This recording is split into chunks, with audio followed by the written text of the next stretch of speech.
So, I know that many of you want to help the Congo, but are a bit weary about donating to international aid organizations. With this video, I want to tell you directly about an organization that you can trust and that I can personally vouch for because I've been talking to them directly, and they are an African and Congolese led organization that works directly on the ground with community partners around the country. My most recent update, which I shared on Saturday on my Substack, is that I had a 2 hour Zoom call with local community stakeholders through Friends of the Congo, where members of this call got to hear updates about on the ground efforts in different regions of the country, both from Yole Africa and from Friends of the Congo, about where the money is going, the progress with different things that community stakeholders are making, and updates about the need for specific supplies and money to continue their work. I think most of the time we only hear the really tragedy stories about Congo. We hear about the coltan and cobalt mines, but we don't hear about the very diverse, multifaceted country that Congo is. It is not just a giant country of mines where everyone is enslaved. It is a country that is as complex and as interesting and as dynamic as any country in the world. And the organizers of Friends of the Congo and the on the ground stakeholders have asked that we don't only share the doom and gloom, but also share the very real progress and efforts that are being made and fundraise directly for organizations like Friends of the Congo to continue those efforts. On the call, I was lucky enough to hear from women's health specialists who are on the ground leading the charge in women led education, teaching girls about their own reproductive system, how to use sanitary pads. We heard from journalists who are on the ground in war-torn areas, Congolese journalists who are risking their lives every day to report on what the M23 militia groups are doing and to report on ongoing political conflicts, as well as the consistent reconstruction and rebuilding effort, especially in areas like the Isangi region, where annual floods that happen every single year completely destabilize the local villages in Isangi, not only because the floodwaters bring with them the diseases of cholera and diphtheria, but because the floods are so powerful that they literally destroy not only local livestock, crops, infrastructure, and so people not only lose their entire livelihood, but they also have their homes and property destroyed. And so organizations like Friends of the Congo work to provide necessary medical supplies, rebuilding equipment, they provide food, water, shelter. On the call, I heard directly from education experts and for people who are speaking in their native tongue. Congo is a very complex linguistically country. There's so many different dialects spoken. Obviously, because it is a country that has been colonized, there are a few main languages like French that are also widely spoken. But for anyone who is speaking in French or one of their native tongues, they had friends on the call who would translate to English for the English people who were on the call. And I just learned so much about the grassroots efforts that are being made around the country, on the ground entrepreneurial and agriculture partnerships with women, where women are harvesting a particular crop that's made into tea, and then that money not only goes towards their livelihoods, but it goes towards the maternity clinics in their area. I learned about educational and computer lab resources. This one woman teacher was talking about how one of the things that she works on with the women in her community program group is she teaches them, basic computer processing skills, how to use Microsoft Word, and how to use the internet for, job hunting, for personal health. One of the things that she said she was really passionate about was teaching women how to learn about which foods are healthy and how to use the internet to basically answer any questions that they don't understand. She teaches children, so it's like any that children might not understand about their reproductive system, all sorts of things. She was basically talking about how she helps facilitate using the internet both as a tool of betterment so that you can find a job that will be sustainable, but also as a tool for personal enrichment, which I thought was really cool. I learned from on the ground people who host artistic incubator programs where people around the country gather for Indigenous knowledge retreats, where they gather for filmmaking institutes and arts collectives. One of the things that Friends of the Congo and their local community stakeholders really try to prioritize is Indigenous knowledge and Congolese-led efforts. And I have seen on some other creators' videos a few criticisms about books or resources that are maybe more international specific and less Congolese specific. And so this is an organization that, if you want it to be from Congolese people, Congolese led groups, like Congolese people on the ground in their various communities and their various regions, focusing on a myriad of different things, this is definitely the organization to donate to. I also heard directly from the team that is working to rescue children from child mines on the ground in the country. They gave a really compelling presentation talking about exactly how they go about that, how they basically do a whole rehabilitation thing where it's like food, water, shelter, helping people with computer supplies, finding like safe work, safe school, safe jobs, because it's not just the children they're rescuing, it's anyone who's in forced labor. So men, women, gender expansive folks. I learned about their scholarship program and the way that they fund people to go through school so that they can, free them from these forced slavery conditions in the mines, but also work with existing partners to have an infrastructure for them to go to after they get out. Because obviously, it's like if you've been forced into this type of child slavery or forced slavery position, it's going to be really difficult to then, have a whole new infrastructure, especially if maybe your family members are also in this forced position. So they think of it about it completely holistically. Something that they've started in advance of Giving Tuesday, which begins tomorrow, which is Friends of the Congo's annual fundraising effort, is a redirection from the link freecongo.org to their Congo campaigns page on their website. This brings you directly to the things that they need the most help with. So one of the things that you've probably seen me talking about X and other platforms is right now they have been instrumental in working with lawyers to settle a lawsuit on behalf of child minors and their families. And they're really urging that people sign this letter and fill out the petition to basically second and say, like, I support this. This lawsuit needs to be settled. These families deserve restitution. I watched, really compelling statements from the lawyer talking about how, especially for the children and the forced laborers who have lost limbs or who are unable to ever work again, this large financial settlement will help them to be taken care of and their families to be taken care of for the rest of their lives. And so putting the pressure on these tech companies to do the right thing and settle these cases is really, really important. And then, of course, it's also donating to this group, because all of these different programs that I've told you about, they require money. Like these people, the thing that I kept hearing again and again is, we just need more materials. We need to, in order to be able to scale and amplify our efforts. Local community stakeholders were saying this. The reporter who's on the ground in the war-torn regions of Congo was saying, what I wish Western audiences would hear is that we need more funds so that I can afford proper equipment, so that when I have these really powerful interviews, I can record them and then upload them so that you can see them and that more people can take action. This woman who was talking about how she uses computer resources to educate women was like, all of the computers that we have are way out of date. Like, we need to teach women how to use like tablets and how to use, all these different proper things, but we need funds to be able to buy those things. For the people that were talking about the agricultural farming and these clinics, they were like, the efforts that we have are great, but if we could have better tools, more updated tools, we could be way more effective in our work. And here they have this list of kind of all the things that they do, advocating for indigenous knowledge, responding to emergency crises, advocating for democratic governance, providing food and community resources, like all of these things. But they can't continue to do this unless they have funds from us. So join me on this Giving Tuesday and giving whatever amount that you are comfortable and capable of giving to Friends of the Congo. And I can personally attest, because I have been talking with them directly for literally months now, and I have been on these like long calls talking directly to people in the Congo, community stakeholders who are the recipients of this money. And I know that it is all going to an incredible, incredible place. Not that anyone should ever have to audition for our empathy, but I know that sometimes people are a little hesitant to donate money. I can confirm that this is a legit, like this is all legit. Like, if you want to help, this is how you help. You can follow me on my Substack to read more detailed pieces about Friends of the Congo, about the work they're doing. You can also follow me on X. I post a lot of updates about them, and I'll try to continue posting updates here on TikTok. I just wanted to kind of, give you an update on this. I hope that you'll go to freecongo.org and donate to this incredible organization. It's really, really important. I love you. Okay, bye.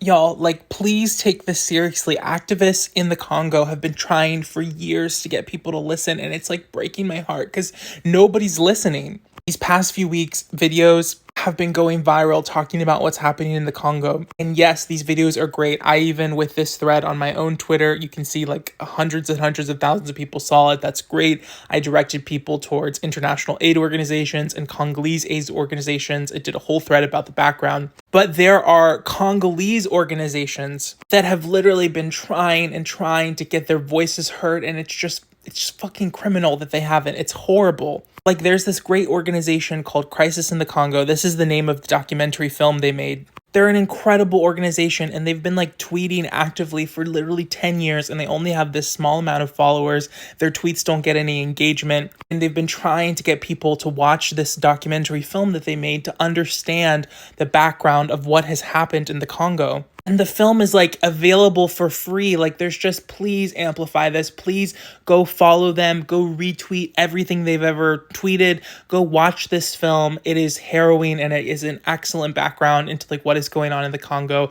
And please just amplify this organization. There's also this incredible group called Congo Friends, which since 2008 has been trying on Twitter to get the word out about what is happening. And I just see, like, I've seen so many threads of people saying, what's going on in the Congo? What's happening? We don't understand. And these orgs are going into these conversations saying, here's a resource. Here, watch this film. Here, watch this interview. This is what's happening. And people just ignore them. No one clicks it. No one likes it. No one retweets it. That's fucking sick. Like, these people are trying their hardest to let you know what is happening. They are working really hard to share the resources and to help people understand on the ground, like, what is going on. And it's just breaking my heart how few people have seen this film. This film has been available for free on YouTube for over 10 years. I mean, videos about Palestine are getting millions and millions of views.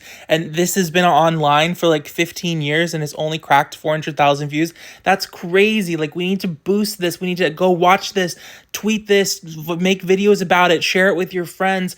Like, this is just so sad. Like, this is literally a silent genocide. These people like have been telling us, like, please help us. Like, this is what's happening. They're killing us. It's like breaking my heart because it's like, why aren't people listening? There are organizations and activists and people who are doing their best to write articles and do newscasts, and at great personal risk. Like, I was just reading the French translation of one of these threads, and someone was like, what we need is like how they do with Palestine, where it's like people on the ground. And this woman was writing like in French, because a lot of people in the Congo speak French, because it's like a colonized country, you guys. And she was like, it's not that easy. Like, people can't just like record their lives. Like, not that many people even have cell phones. Not that many people have access to social media. And people that do, like, are literally killed. Like, people are targeted by the government and by the M23 militia group. And it's just heartbreaking. It's like, they're giving you the resources they can to learn about this.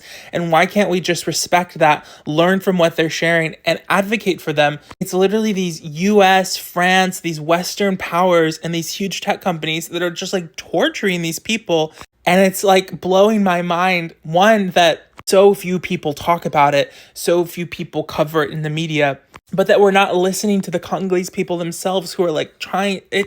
It's just too fucking much. Like, the fucking least we can do is amplify every fucking thing that they're putting out, like watching their documentaries, like sharing it with people we know, making videos about it. Like, that's the very least we can do when we literally, with blood money, are buying iPhones that are made from like their people's slavery. It seriously is breaking my heart. Please, like, continue to like amplify any videos of people talking about it, because awareness is super, super big. Like, I'm not trying to denigrate that. I myself am going to keep doing that, because I think that you should meet people in whatever connection point that you can find them. So like, if people are following a celebrity and a celebrity's talking about Congo, make sure you share that video nonstop, because like, whatever is going to get eyes on this, get attention on this. But always, first and foremost, we should be centering Congolese voices, Congolese filmmakers, Congolese authors, people like on the ground who are literally telling us their story and are asking for help.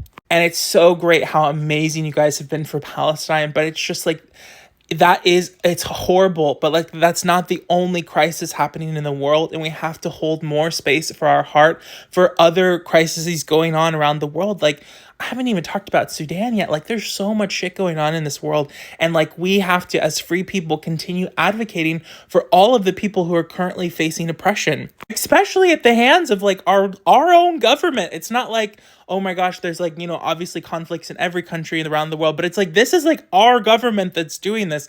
We can't, like, this is literally, like, the United States' fault. Something that I want to start talking a lot more about on this channel is the silent genocide going on in the Congo right now. Over on Twitter/X, I made a very, very detailed, super long thread in which I connect to content creators who are talking about this, resources for aid organizations that are currently on the ground, background information from bipartisan news sources talking about the origins of the conflict with the M23, what's happening, as well as just sharing some of the information shared by other activists. The situation is incredibly dire. It's estimated that 6 million people have already died. What is absolutely diabolical about what's happening is that because African countries, like the Congo, are the richest in natural resources in the world, tech companies that exploit local labor, doesn't even begin to, they use slave labor. It's modern slavery. A lot of these people aren't paid. They're working under the threat of duress, violence, SA. Not only are they dying because of the horrific labor conditions, many are also facing persecution from militia groups. I think there's also a lot of confusion about the difference between cobalt and coltan. These are two of the big hot button words when discussing the silent genocide. Coltan, as I noted, is used to produce tantalum, which is essential for making capacitors and electronic devices. And cobalt is crucial for lithium-ion batteries used in electric vehicles and smartphones. These two resources, along with hundreds of others, are uniquely dense in Congo, meaning that the Congolese people live on land that they should be reaping the profits from. As a leftist, I believe in a full profit-sharing model, as has happened so often, not only in the history of the Congo, but in the history of labor exploitation and human rights abuses and slavery throughout our world. Nations, corporations, and militia groups are becoming filthy rich while exploiting child laborers.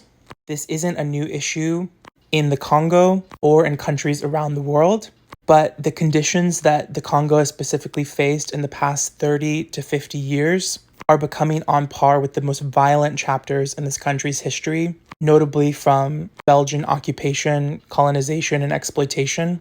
If you're like me, you probably read King Leopold's Ghost in high school and learned about the horrific things that King Leopold and his military did to the Congolese people, which are too graphic and grotesque to say out loud on camera.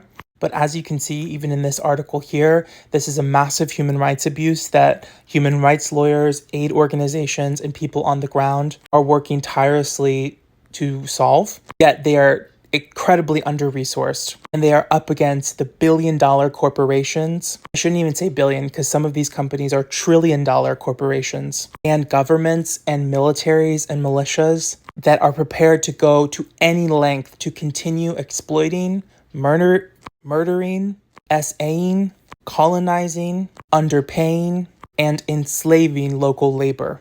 In 2019, Apple and Google were specifically named in a US lawsuit over cobalt mining. And while Apple has made a sort of half-hearted promise to have sustainable supply chains by 2025, obviously this isn't going nearly far enough. And what of the thousands of people who are dying a week in the interim? I mean, it's diabolical. A book to understand this issue perhaps more deeply is Cobalt Red by Siddharth Kara, which goes into the history of cobalt mining and the ways in which global reliance, and I shouldn't even say reliance because that makes it sound like it's a friendly exchange. I should say global violence and extraction and murder of Congolese people and stealing their resources, because these resources should belong to Congolese people, not to the rest of the world. But because they power our smartphones, our smart cars, all of our electronic devices, these people are worked to the bone. We are unknowingly buying the products with blood money. I, as you can see, lost my composure multiple times while I was tweeting about this because it's just absolutely sickening. And in the book that I'm currently reading that I just referenced, I learned that during the COVID pandemic. While many that were privileged enough to work from home or to rely on electronic devices to continue work, to continue school, this led to an unprecedented demand for electronic devices. And as such, during one of the most dangerous times in modern history for communicable diseases, for infectious diseases, for respiratory illness, Congolese miners were forced to work without masks in close proximity together, many of whom caught COVID-19 and died from it. Because these groups are governed by militias and because they are a part of a supply chain that enriches US and international corporate interests, stories about their deaths, their exploitation are often suppressed. And even when human rights lawyers are brave enough, organized enough, and resourced, well equipped enough to advocate on behalf of groups of Congolese families affected, the family members on the ground face reprisals, murders, killings, retributions, and these lawyers are then up against some of the richest and most powerful machines in the world. I want you to know about this issue because it is unconscionable to live in a world where such rampant injustice takes place and we don't even know about it. As Amos Oz says in his short story titled The King of Norway, published many moons ago in The New Yorker, closing your eyes to the cruelty of life is, in my opinion, both sinful and stupid. There's very little we can do, so we must at least acknowledge it. I believe that it is our responsibility as free people to never give in to hopelessness, especially when our discomfort just from knowing the information is so much drastically less than the actual experience of being on the receiving end of this violence.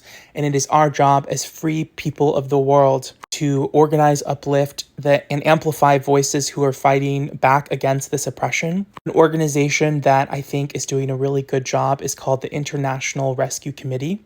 From my understanding, whenever there are international audits of organizations on the ground and their ethics, International Rescue Committee always has a very high score, meaning that your money is actually going to effective change. These are the 6 key principles that they've outlined are their target goals with donation funds. And in the thread, I also list other organizations, other content creators, other places and action items that you can do to help right away, apart from just amplifying this knowledge. Something I do want to point out that if you want to have an impact as an activist, if you want to amplify causes and direct your followers to mobilize, to put pressure on Congress for ceasefires, for example, or to direct your followers to donations for a specific cause, pay attention to the most actively used social media sites. Obviously, TikTok is an incredible resource, but after you make your TikTok video, download it and post it on your pages on all of these other platforms with the appropriate hashtags so that you can have the maximum reach, because there's different demographics on each platform. And if you're just talking to TikTok, you're likely just talking to a specific demographic of a specific generation. And if you want to have the maximum impact possible, you got to post everywhere. Lastly, if you follow me on Twitter/X, you will know that I'm very passionate about the Free Palestine movement. I am very passionate about Palestinian liberation, and I am just for the liberation of any oppressed or marginalized group wherever in the world they might be. I think that as free people, it is our duty to stand on behalf of those whose voices are marginalized and silenced. And so I also have action lists of things that you can do right away, ways that you can very quickly, write to your Congress people, sign petitions, find protests to attend, and different activists, especially Jewish activists like Joshua P. Hill, that you can read about and learn more about how to advocate thoughtfully for Palestinian people. I also am making sure to amplify and center the voices of Palestinians on the ground in this especially difficult and very tragic and overwhelming time where the electricity has been cut out in Gaza. It's going to be more difficult to do that because we don't have videos coming out of Gaza at the moment, but I'm going to continue to do my best to amplify authors, poets, activists, news reporters, and any media coverage on the ground in Gaza that I can. And lastly, to close this video, I just want to say that while things may seem hopeless, your voice matters, and you, by sharing, by amplifying activists on the ground, are changing hearts and minds, and you're mobilizing a generation of people to take their activism both online and in the real world incredibly seriously. And you're centering using our platforms for something other than the glorification of ourselves, and instead using them in service of uplifting marginalized voices, those who are persecuted against. And I promise, if you are consistent with your activism and you refuse to give up, the moral arc of history always bends towards justice. This will take years and years of consistent, concentrated work, but we can do this. We've got this. Do not give up. Keep learning, keep growing, keep sharing. I'm with you. I love you. I support you, and we can do this together. All right, listen up, stop scrolling, and we're about to learn something today. The Democratic Republic of the Congo, one of the richest sources of coltan and cobalt in the world, is having those natural resources stolen right from under them. Men, women, children are being used as modern-day slaves under the threat of violence and SA from the M23 militant group, which is backed by Rwandan government officials, and all of this is supported by Western superpowers and tech giant companies. Step 1, you're going to go over to X and read the thread I've made about this. I have included resources, interviews, content creators, aid organizations, background on the conflict. It's a very long thread, but you are going to learn a lot. Next, we're going to actively take 6 steps. First, we're going to donate to any of the Congolese-run and or international aid organizations that are doing great work on the ground. 2, we are going to repost this post and the thread for visibility to raise awareness and show our solidarity. 3, we are going to primarily amplify and uplift Congolese artists, Congolese authors, Congolese journalists, and Congolese content creators, as well as creators from the diaspora who are talking about this issue. 4, we are going to actively read and learn about the history of the DRC and the key stakeholders who are exploiting the innocent men, women, and children. If you are not sure where to start, Cobalt Red by Siddharth Kara is a great resource. 5, we are going to speak loudly about this on our socials often. And just like we have been doing to stand in solidarity with Palestine, we're going to be reposting people's videos, putting them on our stories. 6, we're going to ask our friends and family if they know about this crisis, and we're going to encourage them to read and learn along with us and donate if they have the means. We are going to sign petitions together and call our lawmakers. Next up, let's look at the Congolese-run organizations who are helping on the ground. If you want to read more about these organizations, I've included little descriptions as well as links to their pages. We've got healafrica.org. We've got the PANZI Foundation. We've got Yole Africa. We've got the UCO-FEM. This page in this organization is in French, but you can translate it on your browser. We're going to take some time to read about these organizations, see the work and impact they are having on the ground, and amplify their work. Next up, we're going to look at international aid organizations that are doing vital, critical work on the ground. I have included 6 here, but there are many. We've got Doctors Without Borders, the International Rescue Committee. From my research, when independent evaluations of nonprofits' actual impact is done, the IRC ranks very highly. We have Oxfam International. There is also a wonderful organization called Give Directly, which has temporarily paused their DRC program. Let's not get into it because there's some drama, but as soon as it comes back online, I'm going to let you guys know. Give Directly is a fantastic organization, and they put money directly into people's pockets because people know what they need, and the best thing to do is just give them capital. Again, this is the organization, the IRC, that I most back. And to learn more, head over to my X/Twitter profile and read this entire thread. I love you. Let's take action daily on this. Our brothers and sisters in the Congo matter just as much as our brothers and sisters in Palestine, our brothers and sisters in Sudan. We are one human family. And when some of us are suffering, all of us are suffering. Your responsibility as a free person is to speak out for people who are not free. Your responsibility is to use your platform to do good for the world, to direct people to direct action. We're going to 1, educate. 2, amplify. 3, take direct action. Here is something you can do right now to help the people of the Congo. This wonderful organization that is dedicated to helping on-the-ground partners in Congo, friendsofthecongo.org is the name, work directly with Congolese women, specifically helping the harvest of the Artemisia plant that helps to fight against malaria. Harvest, process, and package this plant into a special tea that they then sell and use this money specifically to help with the development of maternity clinics in Lumada area. If you want to help support these women and their efforts, you can donate directly to them. This organization facilitates it. They also work with youth and artist initiatives, specifically partnering with Yole Africa, an educational center that fosters social innovation through art and agroecology. In response to the 2021 eruption of Nyiragongo, they launched an agro-liberation project called Yole Farm, which is providing a powerful community-centered model for regenerative agriculture and resiliency. You can donate directly to that effort here. As we know, at least 40,000 children are estimated to be working in the mines in the Congo as one of the symptoms of extreme poverty and systematic oppression. We know who the key players are. We know about the M23 militant group. This organization specifically has a program directed at rescuing these children from forced child labor. You can read more about their support for the landmark lawsuit against Apple, Microsoft, Tesla, Google, and Dell. Go into much more detail about how they help these children, where your money is going, the sheer gravity of the situation, as well as what they are doing to tackle this situation. You can donate directly through their website. They are also currently raising money for the Isangi flood relief campaign. They have tons of information about why this flood occurred, not only the health repercussions, cholera, typhoid, dysentery, malaria, what their urgent needs are, medicine, mosquito nets, water filtration systems, and why they need money, what they plan to use it for. So much more to say about this fantastic organization, but please go to friendsofthecongo.org to learn more. Please call and email if you have any questions for them, or you can ask questions to me. I've been researching this organization. I've been talking to the people that work there, and they're super, super kind, and they're doing incredible work in Congo. So here's an example of what I'm talking about. So someone shares these viral plaques, which share some very important facts about what's going on in Congo. And then someone else comments below, I genuinely believe there needs to be more firsthand accounts. See, what is hard for people to understand is that global liberation movements are going to look extremely different in different places. In the Congo right now, under the threat of M23 persecution, speaking out about these things could mean you'll be killed.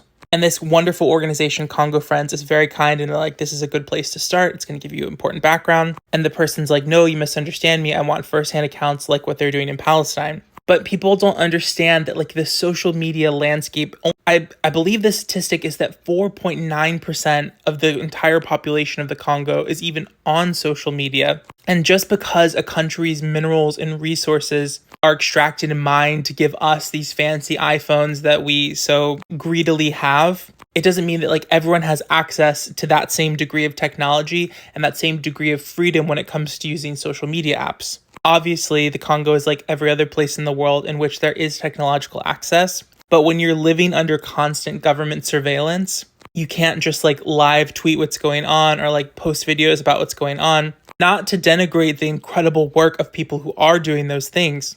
But as this reporter is saying, like people are literally executed when they do that. And as this Congo Friends group is saying, like people do still do it because they're brave and they're speaking out against corruption, but it's like great personal risk they're taking because they could be killed. Their families could be killed. M23 militia group could come and kill their whole family. So we have to, no one should have to audition for your empathy, right? We know what's happening. There are books written about it. We have enough media. We don't need like someone on the ground documenting every single thing for us to realize the severity of what's happening. What we need to do is respect the organizations that are already on the ground doing work, especially Congolese-run organizations. We need to do what they are asking of us, which is to amplify the documentaries and read and understand the resources they've already given us.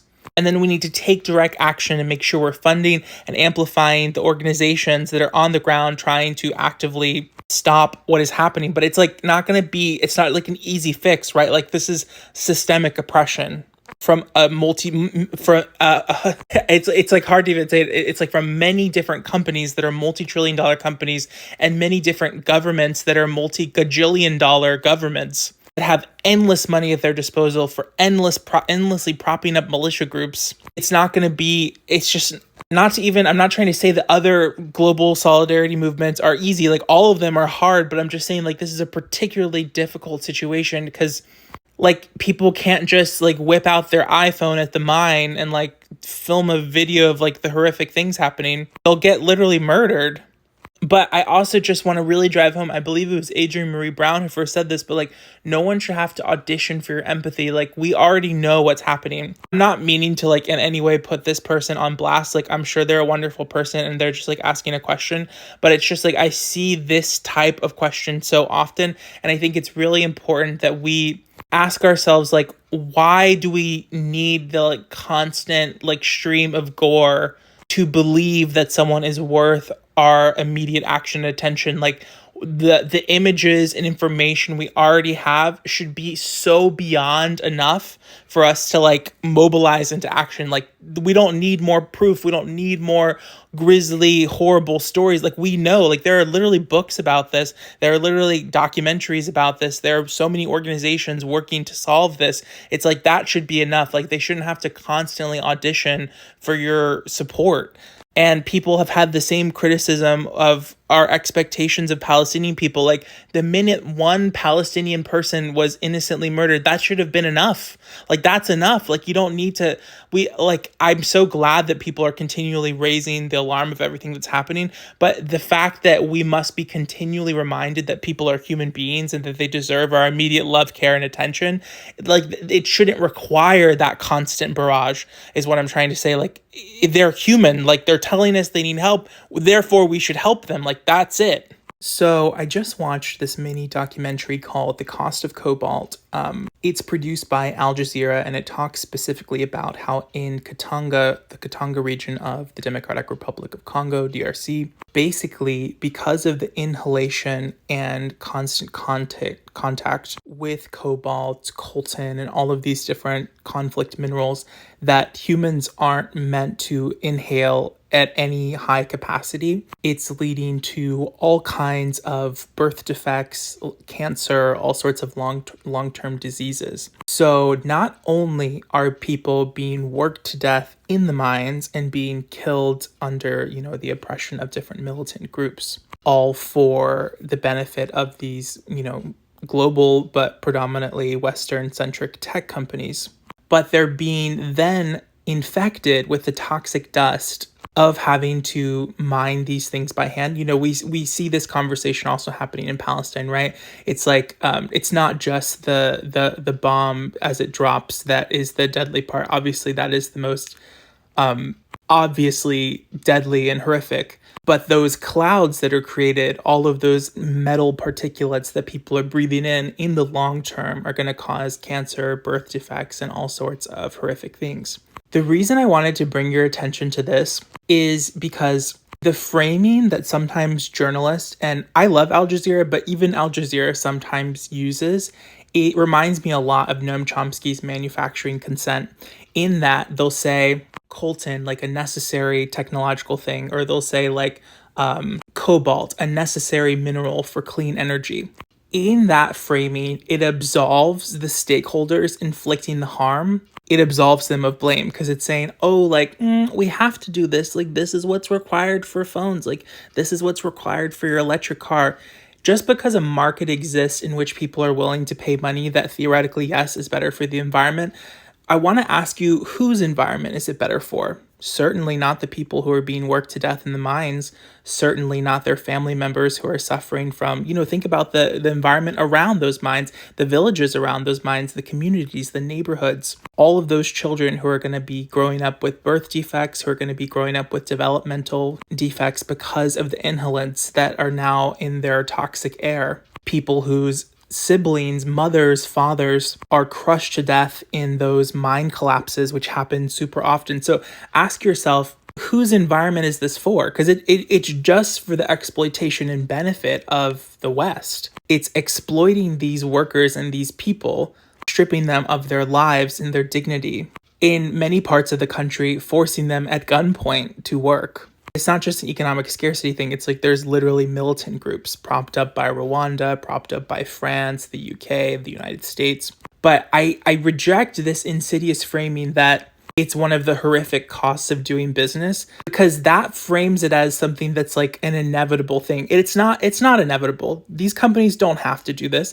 These companies could be investing billions to make sure that all of their workers had proper attire, that they're having inhalant gas masks that protect them from the harmful substances. They could be making sure that they had proper gear and gloves so they're not having to crawl down into these mines, often barefoot, I'm seeing in these videos. And we've learned about how cobalt exposure to the skin is literally toxic because you're not supposed to touch it directly to your skin. Yet many of these children are being forced to mine with their bare hands. This is the fault of companies like Apple, Google, Tesla, Microsoft. It is the fault of governments who prop up military leaders in Rwanda who enable this. I just watched a whole documentary about how under Obama's leadership, there was a sweeping law passed that essentially said they would no longer fund any country that was caught engaging in egregious human rights violations in the Congo. People have put forth evidence after evidence after evidence, formalized reports put forth in the UN about Rwanda's human rights violations, the number of people they've killed, the number of people that Kagame has allowed to be murdered and slaughtered, and no one does anything. So these politicians that have funded these extreme leaders, that have turned a blind eye to these genocides, enact these pretend laws that they say they're going to use to help, but then they don't actually ever enforce them. Meanwhile, in the West and globally, the insatiable greed for technology, for laptops, computers, smartphones, electric cars grows and grows and grows, because instead of just using one phone for many, many years, like, you know, a normal person, we have this constant need to upgrade the phones. iPhone has the iPhone Forever program, so you're constantly upgrading a new phone. I mean, if the demand is literally, you know, billions of people on Earth have these phones, and you're having to get a brand new one every single year, think about the human cost. It's the result of child slave labor, human exploitation, the forced labor of men, women, and children. And people who say, oh, well, this is one of the things that we need for clean energy future. Like, it's horrible, I agree, but it has to be done for clean energy. No, it doesn't. There are other ways to make electric cars. This isn't the only way. And there's other ways to make these mining practices extremely sustainable, to pay these workers fairly, for these companies to have tons of billions of dollars of investment in these local communities they've destroyed. It is sick and twisted to believe the propaganda that this is just how this happens, or this is how this has to happen. And while many news outlets are, you know, Human Rights Reports, Human Rights Watch, Amnesty International, all these different things, while they are acknowledging the severity of the human toll, they so rarely blame the multi-trillion-dollar stakeholders, because they always say they didn't know the full extent. Yes, they fucking do. When in 2019, there was a lawsuit from the kids who had literally died in this mine, facilitated by multi-international groups who are working with human rights lawyers. That in and of itself is proof. They're providing like literally evidence of their dead children.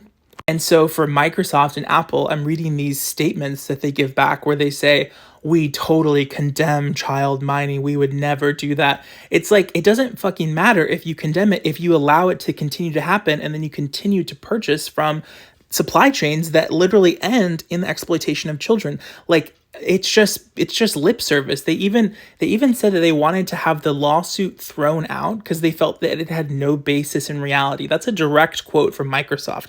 Like, these people are fucking sick. Like, that they would allow this to happen, that they are in full knowledge, because it's not like internal reports aren't constantly being brought to the attention of these multi-trillion-dollar companies. They're not blind. They can see the videos, they can see what's happening. Human rights activists have been raising the alarm about this for literally decades.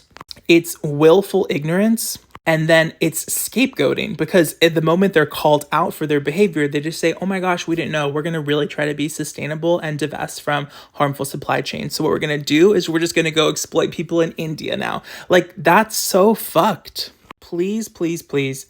I hope that learning about this more robustly, one, inspires you to take action, to raise awareness about this topic, to read books like Cobalt Red by Siddharth Kara, to read books like King Leopold's Ghost, to understand the devastating and long, impactful history that colonization and exploitation has had in the Congo, but then to go a step further and see who the governments and companies are that are allowing this to continue and who are making this 1,000 times worse.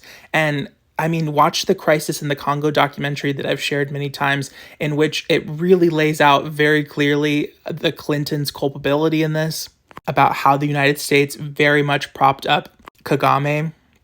Please support organizations on the ground like Friends of the Congo. Please give to especially the aid organizations that are directly working with children. And please don't stop speaking about this, because what is shocking and horrifying is that more people have been killed in this conflict than the Holocaust. This is another thing. The fact that when you type in, you tag a video with silent Holocaust or silent genocide, and TikTok automatically assumes you're talking about the Holocaust of Jewish people, which is one of the most horrific things that's happened in human history. I'm not trying to denigrate it at all. But the fact that it's called the Holocaust when there are other Holocausts and other silent genocides happening constantly, and the way that Eurocentrifying happens to everything. It's like the colonization of language even. More people have died from this conflict and this Holocaust in the Congo than died even at the hands of the Nazis, yet nobody talks about it. How can that be? You claim to say things like, oh, Hitler was the most evil man alive. What about Paul Kagame, who's allowed the deaths of literally millions of people, who has directly led to the butchering of hundreds of thousands of refugees? Millions, like it's fucking evil. But here's the thing, it's backed by multi-trillion-dollar companies and US foreign policy interests. I'm almost out of time, but please watch these documentaries. Please engage with these resources I'm sharing with you, and please speak up. This issue is really important. Tomorrow is Black Friday, and this is our collective call to action. We are boycotting big tech. We are demanding action now. What Friends of the Congo wants is to put pressure on these big tech companies to settle the lawsuit that has already been brought forth by attorneys with international rights advocates on behalf of Congolese child minors and their families. We need to come together and sign this petition. There's only 127 signatures left that are needed, and demand that these companies do the right thing and settle the lawsuit. To get to the petition, go to the link in my bio, which will take you directly to the Love and Liberation Daily Substack. As you can see, this Substack is the very top of the list. In that post, I outline the call to action. I provide you with a direct action list. I link directly to the petition that I need you to sign, as well as letting you know about other direct actions you can take right now in support of the Congo. If you don't want to go through the link in my bio or through Substack or the Substack app, a link to the petition is also available on my X, where my handle is Liberation Daily. This Black Friday, we need to stand up to big tech, demand they settle the lawsuit, support the efforts of Friends of the Congo, who has existing community partnerships, a child mining rescue program, scholarship initiatives, public speaking, a documentary that details this crisis, direct fundraising for medical supplies, and reconstruction efforts for the Isangi flood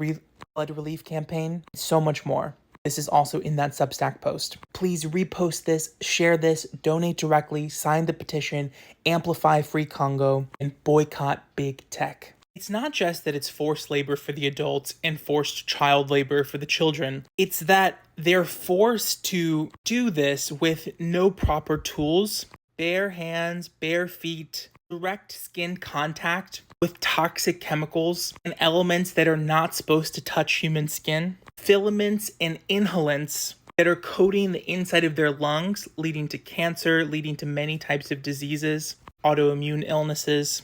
It's that the mines themselves collapse on top of them, killing them often. It's not just the forced labor. It's that every single step of this process, of this supply chain, is criminal.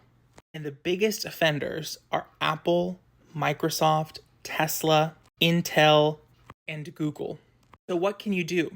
You can boycott big tech. But you're saying, I use tech for everything, for school, for work. What do you mean boycott big tech? Boycotts mean you no longer give any new money to that service, to that company.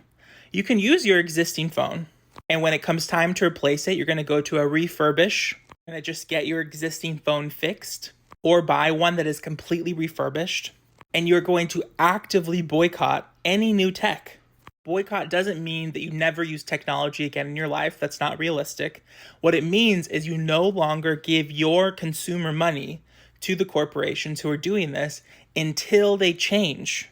So the cold, hard, brutal truth is that companies like Apple, Tesla, Microsoft, Dell, and Alphabet are using child slave labor and slave labor of men and women under threat of duress from violent militant groups that companies and governments fund by propping up political leaders in Uganda and Congo that enable these militant groups to remain in power. And unless we make a boycott, this will go on in perpetuity.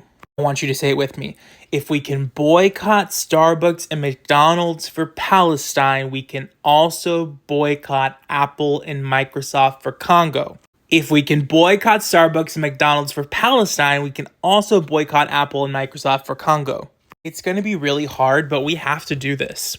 We need to organize a sustained and formal boycott against these companies and any other company that is currently using child slave labor to produce its products.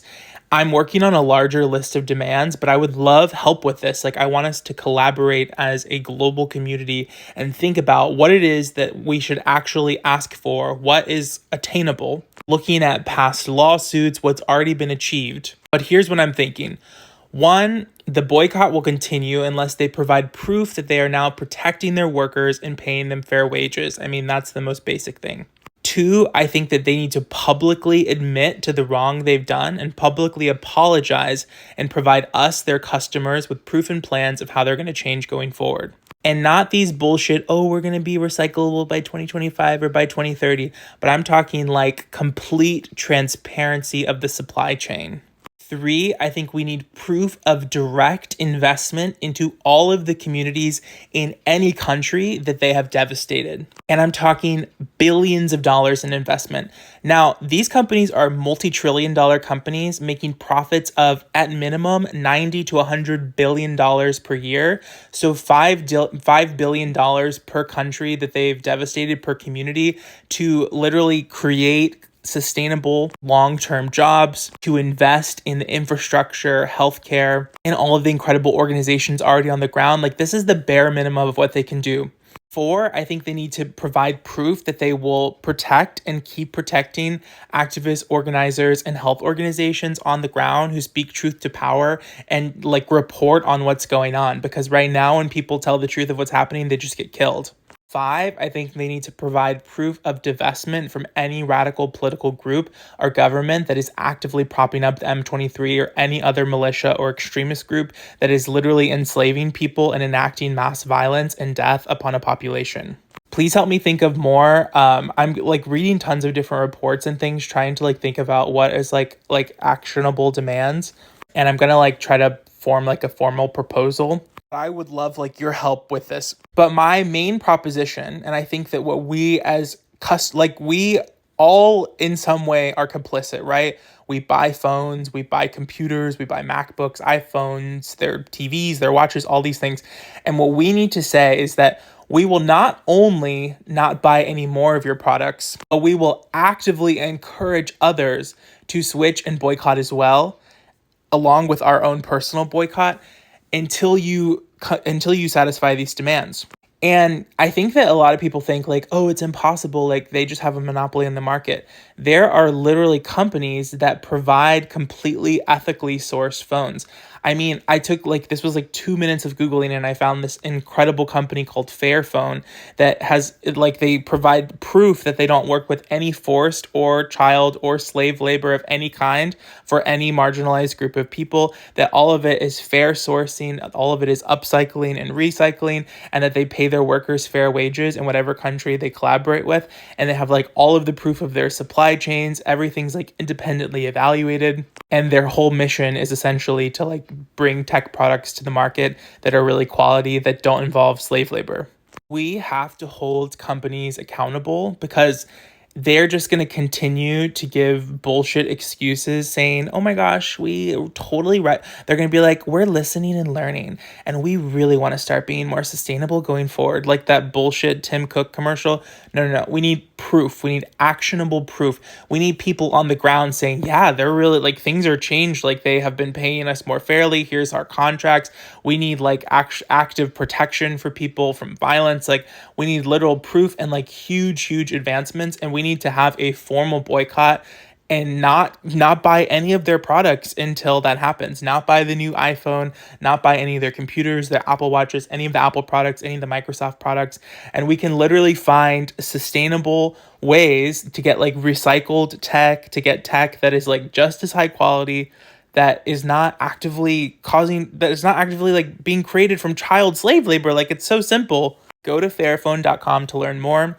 And listen, like, these are trillion-dollar companies. Like they have the money to do this. Like if they wanted to, they could still be making tens of billions of dollars in profit every single year while investing billions of dollars in profit in all of the communities they fucked over, while also paying everyone along their global supply chain super fairly and keeping them safe. They could do all that. Like they could run a super ethical business and still make tens of billions of dollars a year in literal profit. So like, it's completely possible. These are like multi-trillion-dollar organizations. They have more money than some governments. You know what I mean? Like they have the resources. The only thing that motivates these people is money and stock prices. The only way to impact a stock price is to make a lot of public, noise about a boycott, to actively boycott the products, because then that's going to affect like the literal cash flow to the company. But the more you publicly talk about the boycott, the more retail investors, they start to like get panicky and take out their investments from these companies. The more like big hedge funds start to divest from these companies, and then their stock prices literally tank. And then all of a sudden people are like, oh my God, let's meet these demands real quick because the stock price is tanking and the board of investors is going to literally kill us. So like that's the only thing that motivates these people is their investors, their stock price, and how much cash is flowing and how much what their profit margins are. And we have direct control over that. So like it might seem like this helpless thing where it's a monopoly, but actually we have direct control over their cash flows, over their stock price by our consumer decisions and our collective power as millions and millions of people that see this video that are actively boycotting them. We could totally change this situation forever. Listen, there's so much written about this. Like, it's beyond a shadow of a doubt. There's like already lawsuits that have happened. Like, it is actively happening every single day that every tech product you have in your hand is quite literally made from modern day child slave labor. Imagine your little sibling being forced by threat of violence to mine with their bare fucking hands this mineral that as they breathe in the toxic dust from it, it's like giving them cancer. They're being beaten, they're being SA'd, their family members are being killed if they ever complain or speak out. Like, this is an atrocity. This is a G word. This is like all of the horrible things. And it is up to us as free people, as intellectuals, as activists, as advocates to speak out against this and to actively mobilize and make a change. So what I am asking you to is to help me start a boycott. Like, let's literally start this boycott. Like, if we can boycott, we can boycott Starbucks for Palestine. We can boycott McDonald's for Palestine, which is great. Like, I'm so supportive of that. We can boycott all these companies that they've asked us to boycott because we recognize the severity of the Palestinian cause, which is so important. Like, I'm so free Palestine, pro-Palestine. But to put things into perspective, not to ever compare, like I don't want to ever do like the trauma Olympics here. Like, Palestine is one of the most severe things that we have ever faced and will ever face as a human civilization. And we should be putting all of our effort towards there. But we should also be putting all of our effort towards Congo, because over the past 30 years, 6 million people have died because of this conflict, and 5,000 people die because of this conflict every single week. Do you recognize that? Like, right now, we are protesting in the streets globally because of the 10,000 people like that were innocently slain because of Israel killing them in Palestine and Gaza. And obviously across the West Bank. And I know that whole conflict has been going on for 75 plus years, and the number is actually much more than 10,000. But what I'm saying is 6 million. There's 6 million, and it's called a silent G word because no one pays attention. And their lives, the Congolese people's lives, are just as important as Palestinian lives. And so I want us to be able to hold space for both in our head and to fight for both of them, because just all that energy you're bringing to Palestine is so fucking important. Please don't ever stop. But also, please bring that same energy to Congo, because they need us too, and their lives matter just as much. Y'all, please do me a favor and go follow my friend right now. She is doing incredible work to raise awareness and connect people with resources about what is happening in the Democratic Republic of the Congo. Please watch through her videos, amplify them, share them to your story. In particular, this video right here in the middle talks a bit about the organization I've mentioned, Friends of the Congo, who I've been communicating with personally. They're the ones who made the documentary film Crisis in the Congo, which you can watch right now on YouTube. I highly recommend. It does a really expert job at just outlining the key political reasons this has happened, the severity of the death toll. It's a really short film too. It's only 26 minutes and 25 seconds. I will say, trigger warning, there are some really horrific images, but I think it is our duty to bear witness to what is happening, to understand what came before, thinking about Belgian colonialization of the Congo and King Leopold's massacre and genocide of the Congolese people.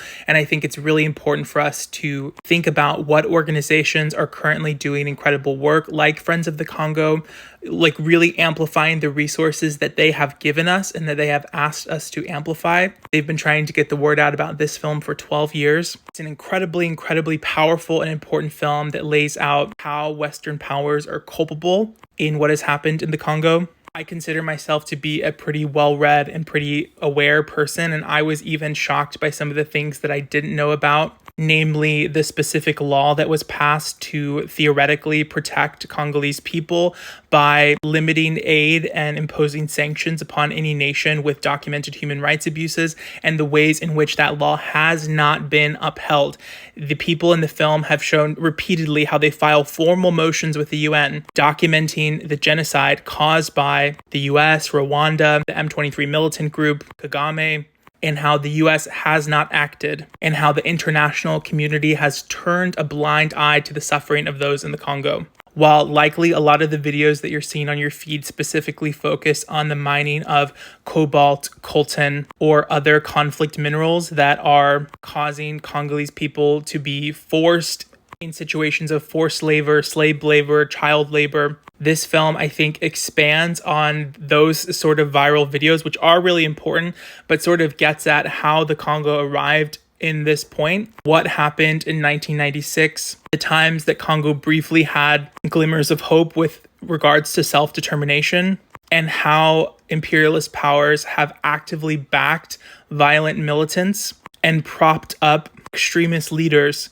for, you guessed it, the continued pursuit of profit and power. The West, tech companies, and so many of these organizations that claim to have no knowledge of what's been happening have been formally or informally in private company briefs or intergovernmental briefings notified explicitly about what's happened. There's been lawsuits that are on the record. So any of these companies who claim to not know that their supply chain directly led to child slavery and directly led to forced labor, forced slavery in the modern world, they're completely fabricating the truth and lying because they know. They have been notified, they have seen the grisly images, they know about the death tolls, and they are in cahoots with these military regimes and extremist powers. And so it is our job to raise awareness about this, amplify the organizations that are doing incredible work on the ground, amplify the content creators like my friend here, who is actively working to spread awareness about this issue and connect you with actionable steps.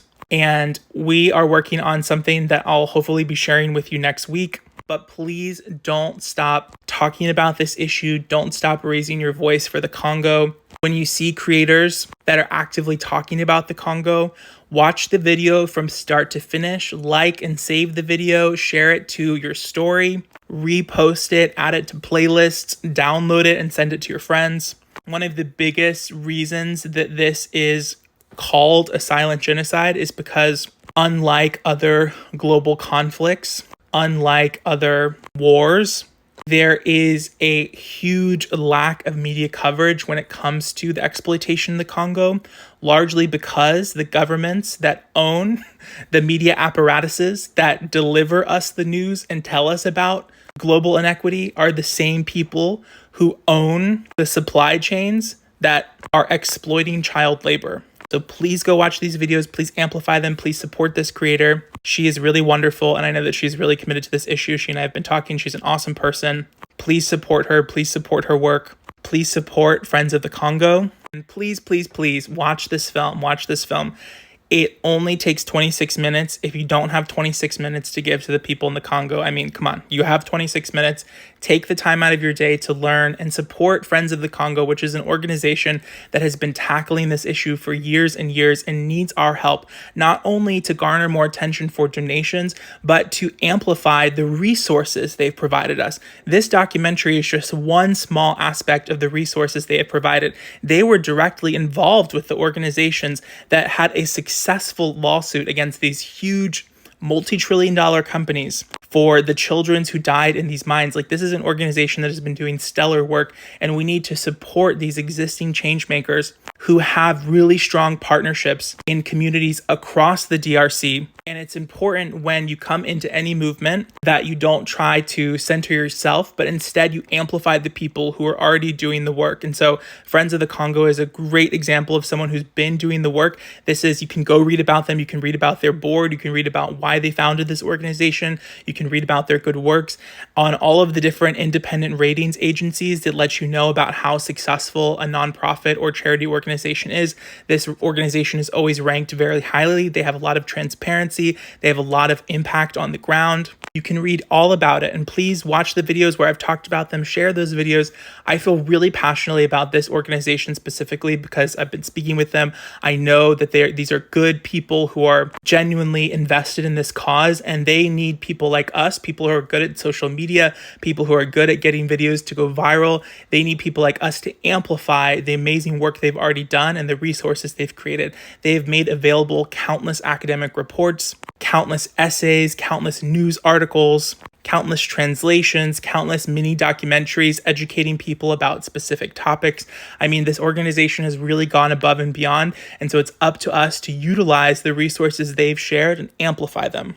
I love you all. Please go follow my friend, amplify her videos. Thank you so much to the people that are talking about Congo. This is a really important issue, and it's going to take sustained attention for many years for us to really achieve the changes that we hope to achieve. And so we're going to need the collective support of all the people who are talking about this, all the people who are passionate about this, to involve your friends, your family, your community. This needs to become a global movement of solidarity. I love you. Please support us. Please support the Congo. Please amplify actionable resources about the Congo. Please begin divesting in your own life and thinking about how you are a part of the supply chains that cause harm. Please think about what you can do to limit your participation economically in multi-trillion-dollar companies that actively are engaged in child slavery. And please educate yourself. Okay, I love you so much. Bye. Please like, share, favorite, comment, watch to the end, share to your story. This is important. We are living in the information age, one of the most connected times in human history.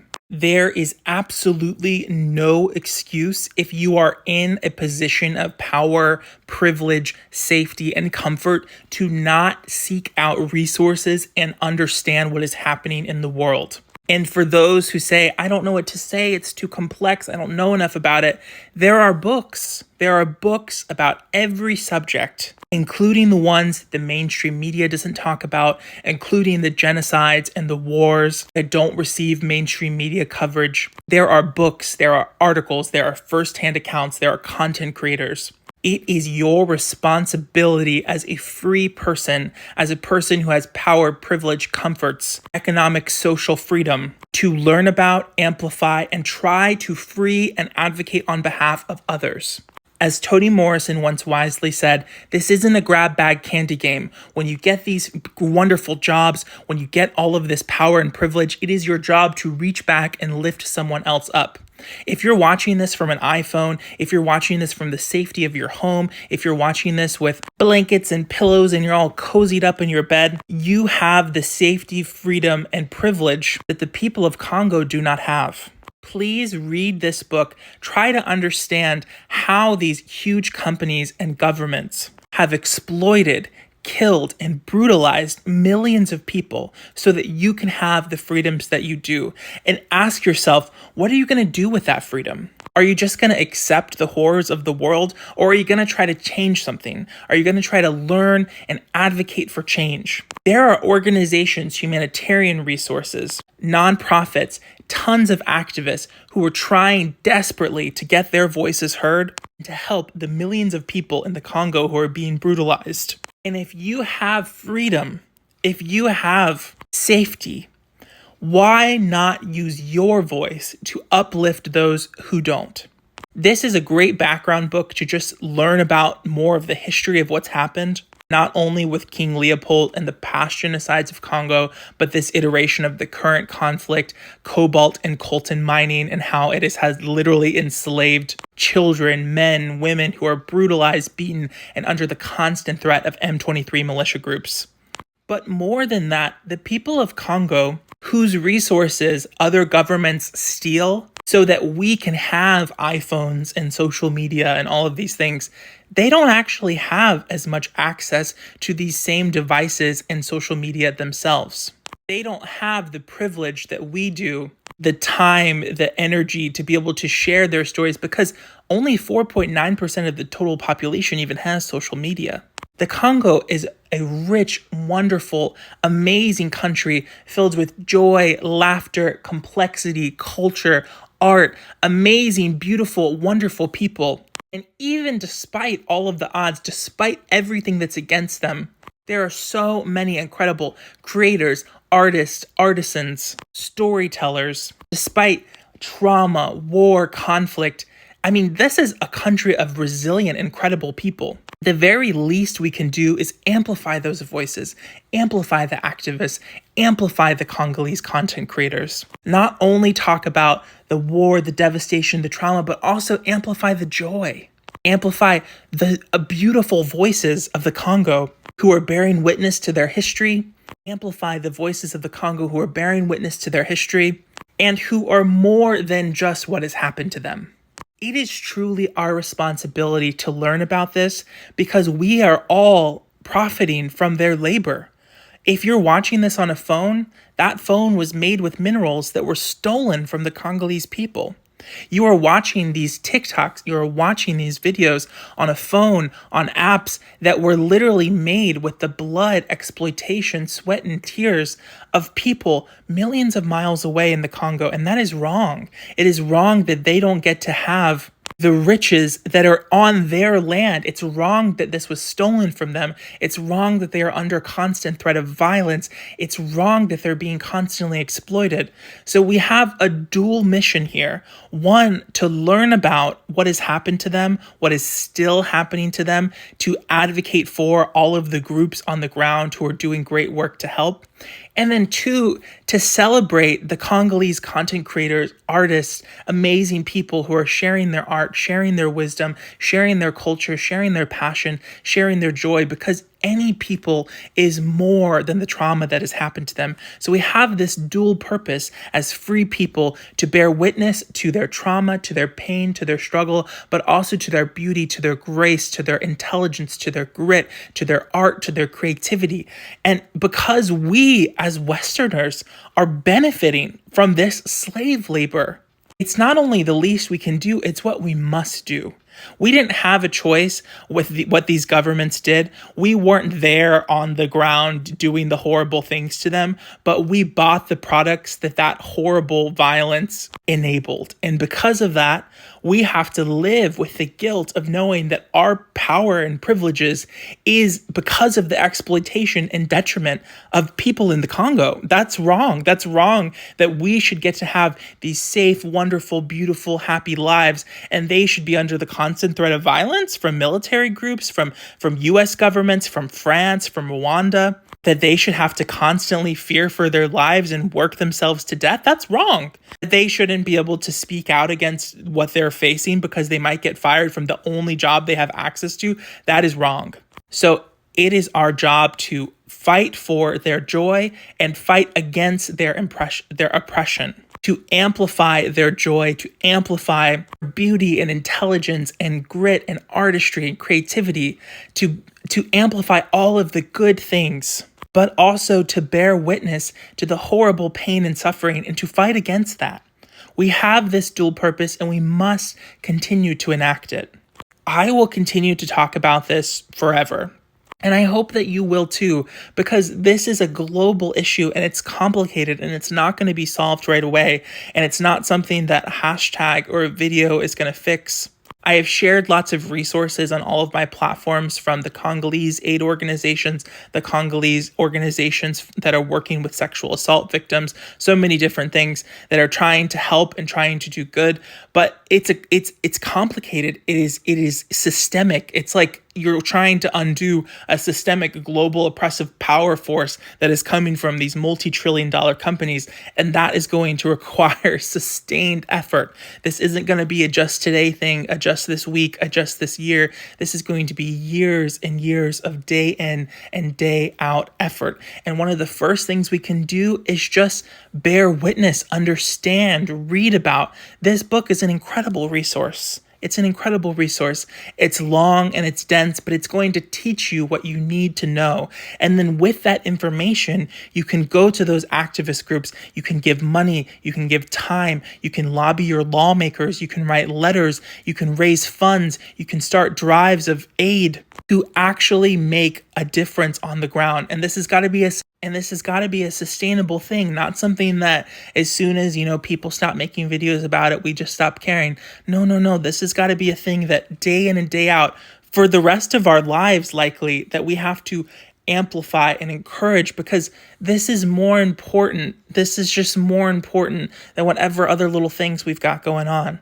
The liberation of the Sudanese people, of the Congolese people, of the Palestinian people, it is just more important than our silly videos. It just is. And so we have to take the time to learn. We have to take the time to amplify, because we have power and privilege. No matter how oppressed you might feel in America, if you are living in a free nation, if you have the freedom of movement, if you have the freedom of choice, you have freedom. You have freedom that they don't have. And that's wrong. It's wrong that we live in such an unequal, unjust world. And it is our job to fight against that. We have to fight for what we believe in. We have to raise our voice.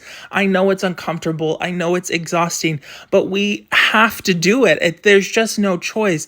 If you decide to know about something horrible, it's like the famous Ursula K. Le Guin story, The Ones Who Walk Away from Omelas. If you know that there is the being that is being tortured in the basement of your community, read this story because it'll make sense. It's an intro creative writing story. But if you know that and you continue to just gallivant around your life, you are endorsing, you're co-signing that.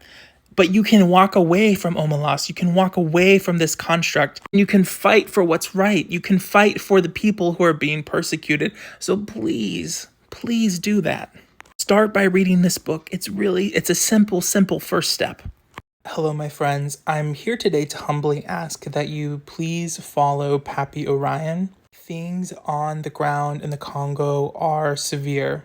And while I and so many are so proud of these student protesters who are standing in solidarity with Palestine and who are rightfully pressuring their universities to divest from the ongoing violence, choosing my words carefully so this video gets seen, I want to lovingly encourage all of us to not forget about Congo, Sudan, and other nations that are also facing extreme levels of militarized violence, exploitation, cruelty at the hand of militia groups, but also because of the insatiable greed of American companies, American and European companies.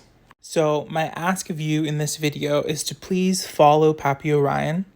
Please learn about what is happening in the Congo. There is a free Congo playlist that he has. The playlist has over 71 videos in it currently. You can see directly what is happening on the ground. I would ask that you please watch these videos in full so that they're boosted in the algorithm, that you please like and save them, share them to your story, repost them, and amplify the work of Pappy Orion. Not only in these videos will you learn about the severity of what's happening, you'll see the existing efforts that are going on to help and how you can get directly involved. This is a crazy time that we are living through, and I just want to echo what so many creators have been saying lately, that it is our duty to speak up and speak out regularly and often about injustices that we see in our world. And no matter how large or small your specific platform might be, your voice matters and people listen to you. You have family, you have friends, you have a network of people who care what you have to say. So use your voice, use the attention that is on you to amplify the incredible people who are fighting for justice, who are fighting to end exploitation, who are fighting to end violence and dehumanization. And we must always remember that none of us are free until all of us are free. If one of us is suffering, we're all suffering.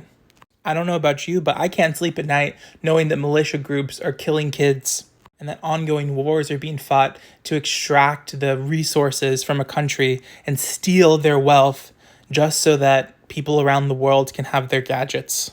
It's cruel, it's inhumane, and the human cost of this is incalculable. How many lives have been completely torn apart? How many bodies have been brutalized and tormented?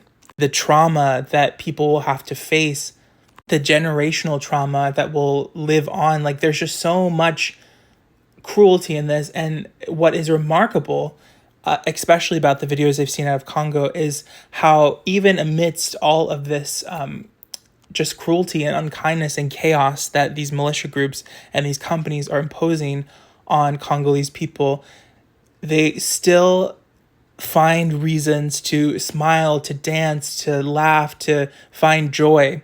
I don't know about you, but it's an incredible reminder to me that when I face my daily little inconveniences, who am I to to sit and stew about some little thing that happened in my life, when people are able to face such extreme conditions and still find joy, still find pleasure, still find all about life that's worth living. I also want to say that, just a reminder for anyone who talks about this, the Congo isn't a monolith. People in the Congo are as diverse as people anywhere else in the world. Their dreams are as diverse, their hopes, their goals, their ambitions, they are just like you and I. Like, this could easily be something that you and I are facing. It's just not happening in our country yet, even though it seems like with each passing day things are getting more and more violent and grim in our own backyard. But I think sometimes people think about these situations as, oh, that's something that's happening across the world, or oh, those people aren't like me. But it's like, we're all a human family. We're all literally exactly the same. We're all human beings. And this level of persecution and violence could easily have happened to you. And if you're watching this, and if you're safe and fed and warm and don't face violence where you are, you're incredibly lucky. You're incredibly lucky that the violence that's happening to the Congolese people is not happening in your own backyard. And it is our duty as free people to free others. It is our duty, as Angela Davis, Toni Morrison, Maya Angelou, all of our thought leaders who've come before us, Assata Shakur, has told us you can't stay silent when you see oppression, because silence is complicity. If you see things happening and you say nothing, or you try to pretend it's not happening, you're essentially condoning those actions. When you see horrible things happening, it is your duty, no matter how small your voice, no matter how small your platform, to speak out and to speak up. I know that especially right now, things are really hard. A lot of people are burned out, but please take care of yourself so that you have the energy to continue speaking up about these matters, because it matters so much. And I even myself feel disappointed in myself at how I haven't been lately talking about Congo and Sudan as much. I haven't been talking about Palestine as much. And I even am having a kind of personal reckoning to think, I have all of these followers, all of these platforms, all these eyes on me. I should be using my platform to raise my voice for what matters, because at the end of the day, that's all there is. It's like, we're humans. We need to take care of one another. We're all one family.